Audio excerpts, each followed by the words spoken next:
Welcome to the Mike Litton Experience Podcast. Mike has over 31 years experience in real estate, finance, and investing. He's passionate about being a father, a teacher, a realtor, an investor, and a leader. Everyone has a story, and our passion is to help them tell it. And now, introducing the host of the Mike Litton Experience, Mike Litton. So what can you expect from the Mike Litton Experience? You can expect stories that will inspire, motivate, advice that will sharpen your focus, and expert information on real estate, finance, and market conditions. Celeste Fernandez, thank you so much for joining us as our guest on the Mike Litton Experience. I really appreciate you taking time out of your schedule to do this. I cannot thank you enough for being here. Well, thank you so much for having me, Mike. So what we talked about before we hit record was everybody has a story, and our passion is to help them tell it. So with your permission, we're going to start with where you were born and go all the way up to today, and then we can talk about anything that you're working on for today and or tomorrow, okay? All right, sounds great. Where were you born? So I was born in the little town of San Francisco, California. Oh, tiny. Very tiny. Right. I was very blessed to have been born in a very large family. My mom is one of 13 kids. Wow. And yes, and I am one of 32 cousins on her side. Oh my goodness. And yes. So big family, loving family. Yeah, that's awesome. While on my dad's side, he is one of 6 kids. Wow. And man, I can't even count how many cousins I have on his side. That's awesome. What a blessing. Yes. A lot to grow up with, for sure. So did you grow up in San Francisco? I did spend my formative years in San Francisco. Eventually we did move down to Temecula. So I grew up in very, very beautiful wine country. Before my family ended up moving to the LA County. I spent some years in Cerritos, California, Long Beach. I lived in Torrance, California. Just a lot in a lot of cities. How old were you when you moved to Temecula? I was probably around 4 or 5 years old. Okay. And then when we moved out to the LA County area, I was probably around 7 or 8. Okay. Yeah. So where did you graduate from high school? Oh, that's interesting too. I actually went abroad for high school. I spent 9 years in the Philippines, and I graduated from high school out there. Wow. Yes. And I was very lucky to have skipped 1 year of high school, because high school years, I heard, are just very rough. Yeah. I mean, I was, again, very lucky. I guess I just grew up with such an independent mindset. I didn't care for any cliques or anything. Right. So I was friends with everyone. I don't think I was bullied, or not that I was aware of. And I went to university out in the Philippines as well. I spent some time working out there as a registered nurse, and I moved back to California in 2014. Wow. So let me ask you this. In high school, what was your favorite subject? So I'm going to get a lot of beef for this, but Why? I love math. Why are you going to get beef for loving math? My son's a mechanical engineer. So I grew up around engineers. My dad's side of family, they're all engineers. So, math was just amazing for me. It was just, I love the analytical side, where you can analyze one problem and you'll always come back to the same answer. Yep. Whereas, life in general, no matter how many ways you analyze it, it's not always going to be the same answer. So math. Isn't that the truth? So math is like black and white, right? And then the rest of life is gray, right? Yeah. Oh, very much so. One of the things mathematicians love the most about math is it's very exacting, right? There is no moving. There's just, right or wrong, right? So Oh yeah. Yeah. that's awesome. Exactly. So math is actually a really cool subject. I don't know why you get guff about that, but okay, right? So math was your favorite subject in high school, and then you became so you went to school in the Philippines to become a registered nurse. Is that how that worked? Yes. What That's made you true. decide to do that? So as a first generation, um, a first generation American from Asian parents, especially with both my parents being Filipino, um, and as a female, we follow what our parents tell us, Yeah, especially because as a female, I follow whatever the head of the family will tell me. right. Um, in the culture that I grew up in, the head of the family is my father, and he saw that there was a lot of opportunity working as a nurse. So he said, you have to get your education anyway. I want you to become successful, so take up nursing. And usually after that happens, I would get a job and stay single until I got and live with my parents until I got married. And then I would have to follow whatever my husband would tell me. Mhm. And I just thought, okay, this is going to be something of an interesting ride for me. I took up Right. nursing and I followed the instruction manual. Okay. So you get into nursing, and Yes. then and how long were you nursing in the Philippines before you came back to California? I was a nurse out there for about 2 years, Okay. and I came back to California. And my parents sold our family home in Southern California, and I moved out to Las Vegas Okay. for about a year on my own. And I realized the medical field or the clinical field was not for me. Okay. So let me ask you this. You were in the Philippines for 9 years. Yes. What was your favorite thing about living there? Oh, how much time do we have? We have time. We have time. What I love about the Philippines is that no matter what class you are in society, Mhm. rich or poor, um, you can take a few minutes, sit down in front of a store or sit down at a coffee shop, Mhm. and you can talk for hours and have such a great time because everyone out there is just so friendly. Everyone out there is just so charismatic and energetic, and they just want to get to know you, especially if they see you sitting by yourself. They'll want to get to know your whole story, what makes you happy, what frustrates you, and they'll move on, with the rest of their day and spread your story or spread whatever they learn from you, and vice versa. Mhm. um Out there, you don't need to work so hard, and this is nothing against any other culture, but you don't need to work so hard or earn so much money in order to be happy, because you find completeness in the community that gets developed from a few short minutes of talking to someone. Well, that's cool. That's cool. I love it. I've never heard it described that way. That's really neat. I love Thank that. you. Okay. So you move to Vegas, and you figure out when you're in Vegas Mhm. that basically nursing's not for you. Is that what you okay? So Yes. how do you get to that? So when you're in Vegas and you come to that realization, how does that happen? So what took place that made you believe that? So I was living in Vegas, and I would wake up in the morning at around 4 in the morning, um, drive out to one of the local parks to go run my exercise in the morning.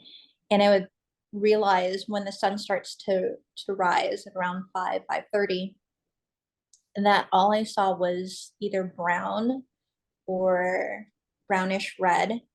And I figured out that I missed the green. Mhm. I Well, was that had to have depressed. been an adjustment because you came from someplace that was incredibly lush, Oh, where yes. you spent 9 years, right? And you loved it, right? Yes. And then you end up in Las Vegas that really let's be honest, there's not a lot of green out there, right? No, It's not very no, lush. yeah, I felt, I definitely felt the depression, coming on, because yes, I was lacking that color of that signified life. Right. And another thing too is because I spent 9 years in the Philippines, the culture is so different. I couldn't bring that same culture into a completely different state that I had no experience with. I don't gamble. I never gambled in my life unless you count, unless you count me making the decision of whether I should get Mexican food today for dinner today, or if I should go out and get Thai food tonight. I mean, I guess some people call that a gamble. That's like the biggest gamble I could make That's the most at that risk time you in take, my life. huh? Yeah. I was very risk free in my life, and Oh, yeah, living in Las Vegas was not the best part of my life.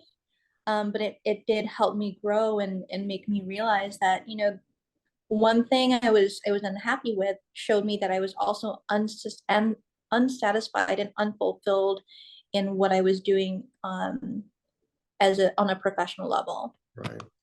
So you make the pivot, you decide that nursing's not for you. What do Yeah. you decide to do then? I decided it was time to move back to California. Okay. Okay. Yes.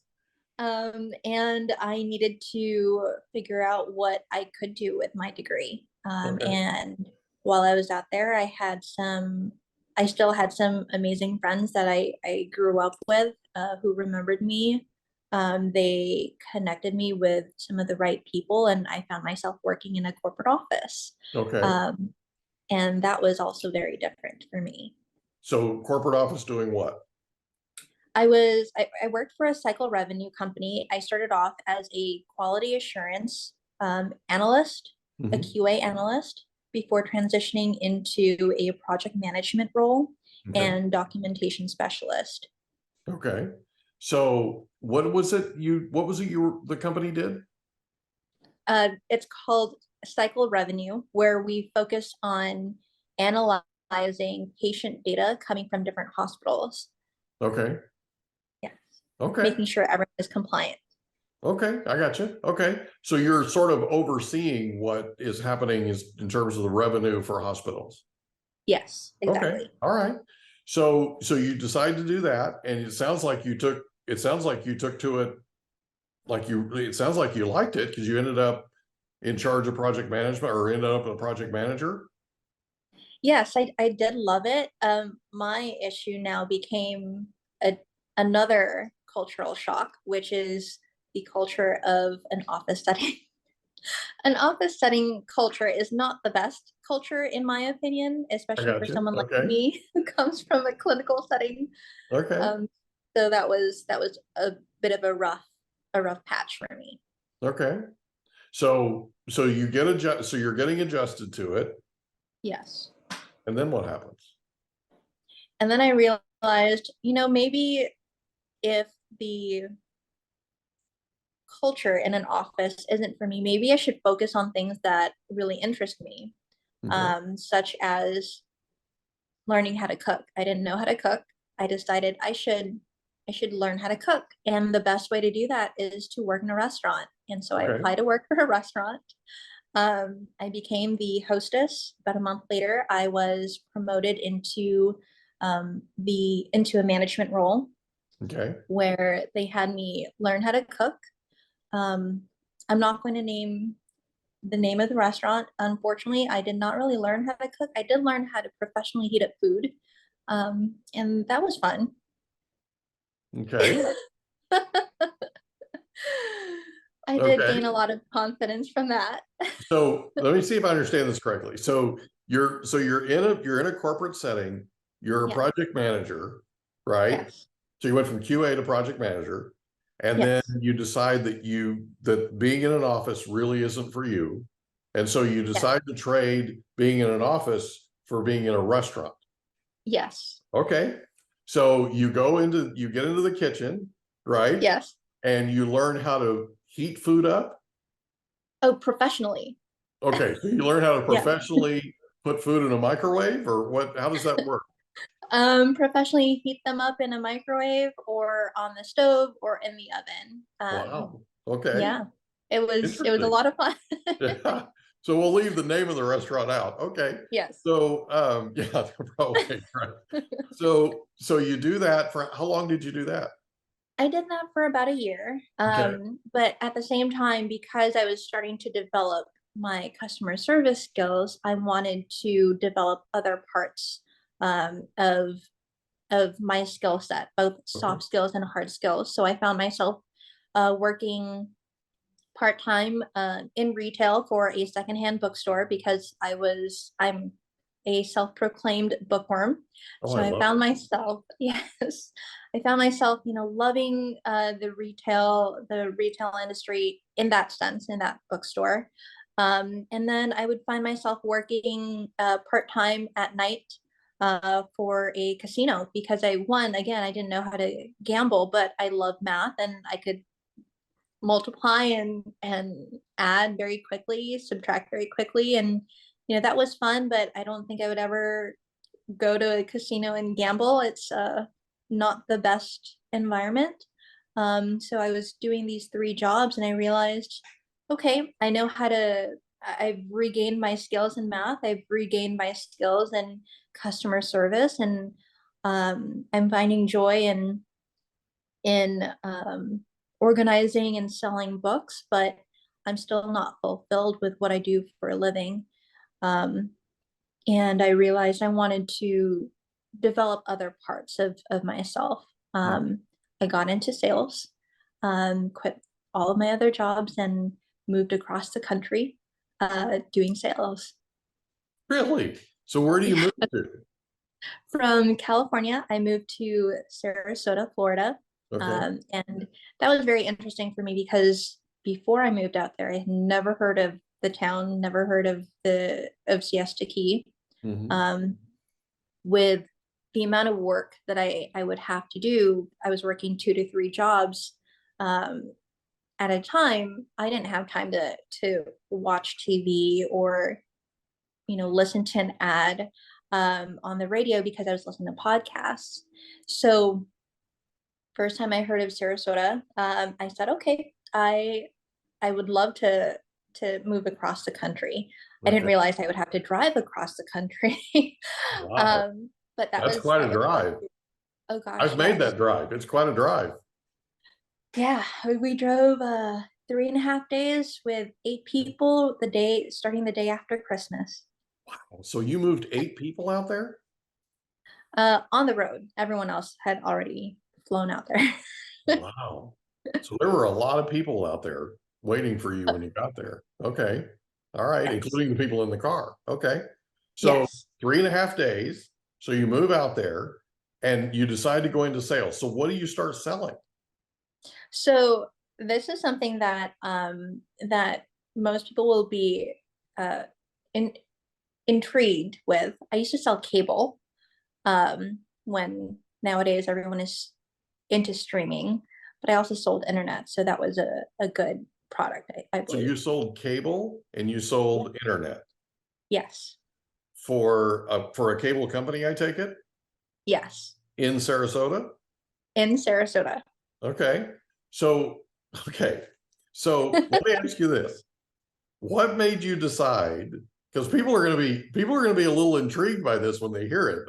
I think anyway. In fact, I Yeah. know. What made you decide to go from well, first of all, from California to Sarasota, but then also what made you decide to go into sales? Um, so there was one day in the restaurant where there was a customer who was just really, really frustrated and was just yelling. And I realized even though I wasn't working, I had just come by to visit. Mhm. Um, I realized there are ways that we could adjust the way that we communicate, as well as adjust the way that we interact with people, customer service wise. Okay. So thinking about it, I thought that the best way to do that, especially if my education is in in nursing, which sort of follows through or is the foundation of my customer service. Right. I thought, might as well get into sales. I didn't have the time to go back to school for communications, or I wanted to get into law at the time, and I didn't have time to do that either. So I thought the easiest and the most and the fastest way to do that is to get into sales. Okay. And it was just very interesting the way that when I went into the interview, the verbiage that they used was very different compared to the verbiage that we usually use on a daily basis when we're communicating with other people. Okay. So do you mind giving us an example? Yeah, a very easy or a very simple example is, for example, when someone tells you don't think about the pink elephant in the room, the first thing you're thinking about is you're going to think about that pink elephant. Right.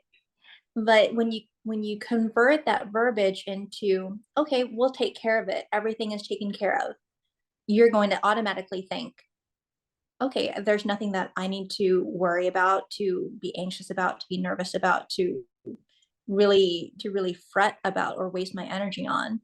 It's a huge difference between don't worry and I've got it covered. It Right. means the same thing, but the effect of the difference in verbiage is pretty mind-blowing. Kind of the impact. Yes. Yeah. Okay. Okay. I love this. This is amazing. So your entire journey, it sounds like, is about preparing yourself and picking up. So every job, it seems like every job that you go into, you're honing your skills. Like you don't gamble, but you went to work for a casino, right? Yes. To sharpen your math skills. You went to work for a secondhand bookstore. We hope you enjoyed another episode of the Mike Litton Experience. If you did, do us a favor, smash that subscribe button, tell your friends, family, and coworkers about our program, and wherever you get your podcasts, please leave us a rating. It helps us to connect with quality people just like you. And that's a wrap. Another episode of the Mike Litton Experience in the books. Reach out to Mike on Instagram at Litton Realty. Want to meet with Mike? Check out calendly.com/Rio760.